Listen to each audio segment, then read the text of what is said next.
Hey guys, so tonight was the Teen Wolf mid-season finale, and it was good.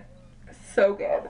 Also, if you've not seen this episode, I probably wouldn't watch this until you have seen the new episode, because there will be spoilers. The whole thing is just one spoiler. It's a recap. So many spoilers, so I suggest not watching this until after you've seen the new episode, unless you want to be spoiled. It's really up to you. So let's start. So it opened where we left off last week with Stiles, Allison, and Scott going into the water to save their parents. We pretty much start in them waking up in this white room, kind of circa like Dark Knight Rises, you know, the Batcave. So they awaken, and in the room is the huge tree. We're then taken back to the pilots. We're kind of taken back to the pilot, and we go through Scott, Stiles, and Allison, all what happened that night. We find out that Allison was the one that almost hit Scott, which I don't know if we knew that or not. It's been about a year since I actually watched the entire series, so I'm a little foggy on like the first episodes, but they all find the tree stump in their flashback, and they awaken once they reach the tree stump. And they all find where it is. Scott goes back to Deucalion.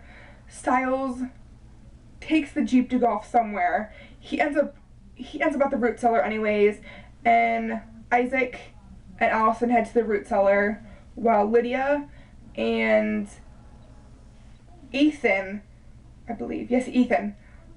The twins are kind of hard to do. I can tell when they're with their person, like Aiden with Lydia and then Ethan with Danny. Like, that's easy, but like I got confused. I literally thought it was Aiden because it was coming to Lydia, but it turned out it was Ethan. Anyways, Ethan and Lydia went to Derek's apartment, and before that, Peter pretty much told Derek and Cor, who is perfectly fine, thank goodness, to leave.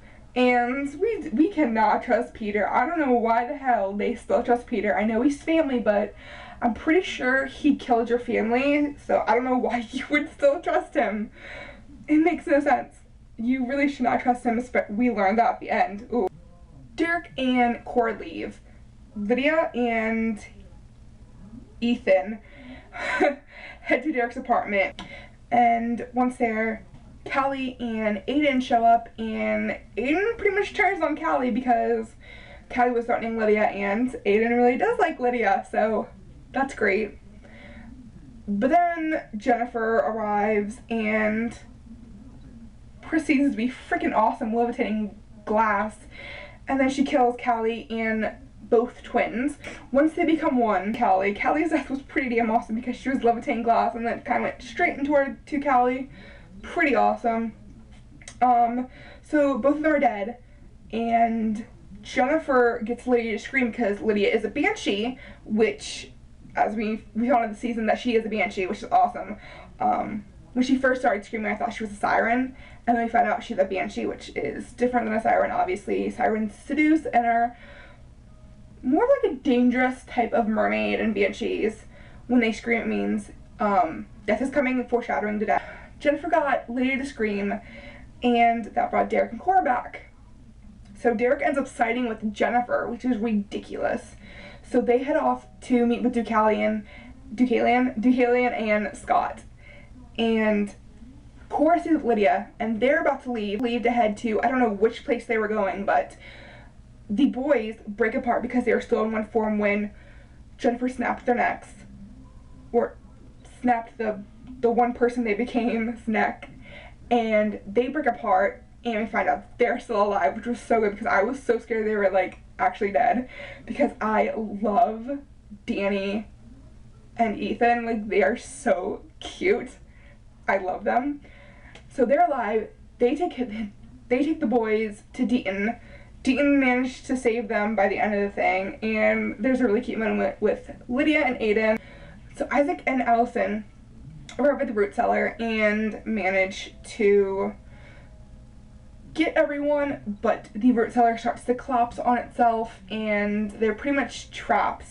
And Isaac is starting to hold the foundation up, and I literally thought Isaac was gonna die because I had to watch it like an hour later because there was something else I was watching the normal time, and Isaac was trending, and the only time Teen Wolf actually trends, or when I see them trend, is when one of them dies, like with Boyd and Erica. And so I was like, oh my god, Isaac's gonna die. But he didn't, thank god. And pretty much they get saved by Styles with an aluminum bat, maybe? Anyways, everyone's reunited, and that's awesome. Now to Deucalion, Scott, Derek, and Jennifer. They pretty much live by each other, and we find out that Deucalion is even uglier than Isaac. He is, like, hideous as an alpha. Oh my god.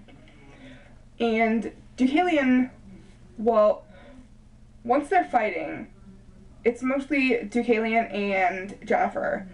The Lunar Eclipse finally happens, and they all lose their powers, which we found out a couple episodes ago, or last week maybe, I don't know. But it was in the past like 2 weeks we found out that the Lunar Eclipse takes their powers. So, once their power's out, Jennifer attacks Deucalion, and she ends up giving him her sight, which weakens her, and her and Derek have like a little face-off, which really kind of leads to nothing, but she ends up doing a Circle of Mount Ash, which is awesome, and Scott manages to break through it, which we had seen him do a few weeks ago when he was trying to rescue Deaton, and we saw his eyes flicker red because he is a true alpha. So he managed to break through the Mountain Ash, and so he manages to do that.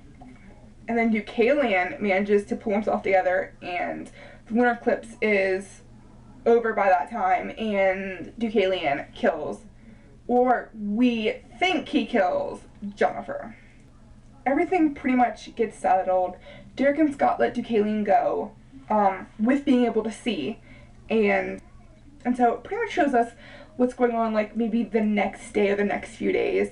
A couple days later, we see everyone pretty much back to normal. Lydia's with Aiden, Danny's with Ethan, Isaac's with Allison, Styles is with Scott. Everything's all good. We see Scott talking to Deaton and telling him that everything's okay, like he knows, he feels the darkness, but it's finally over, except for the fact that we now find out that when Derek and Scott went back to the distillery, which is where everything's been happening, which is where everything occurred, Jennifer was not there. We see that Jennifer went back to the root cellar, or the big tree stump, and we see her there trying to get her powers back. So, while she's doing that, we see someone come behind her, and I thought it was going to be Callie, personally, and it's Peter. And he proceeds to kill Jennifer and announces that he is the alpha, and it's over. Until January 6th, which is when it returns for winter season, which is amazing because this is the first season where it's not just 12 episodes, it's actually 24 episodes. So I'm really excited about that. So good. So good. I love Teen Wolf, and I've been meaning to actually do reviews on Teen Wolf, but like, of course, I wait till like the last week before it ends, but I will be doing these when it returns on January 6th. Did you guys watch Revelations? I love the Revelations thing. I know they had it, I think mid-season, and then obviously tonight with the finale. I love it. I love Holland Roden. She is precious. Tell me what you guys think. Oh my god, please freak out with me because I love it. I don't even know how I can wait until January 6th. I can't wait. Hope you all enjoyed this season of Teen Wolf and this review, hopefully. Thank you for watching.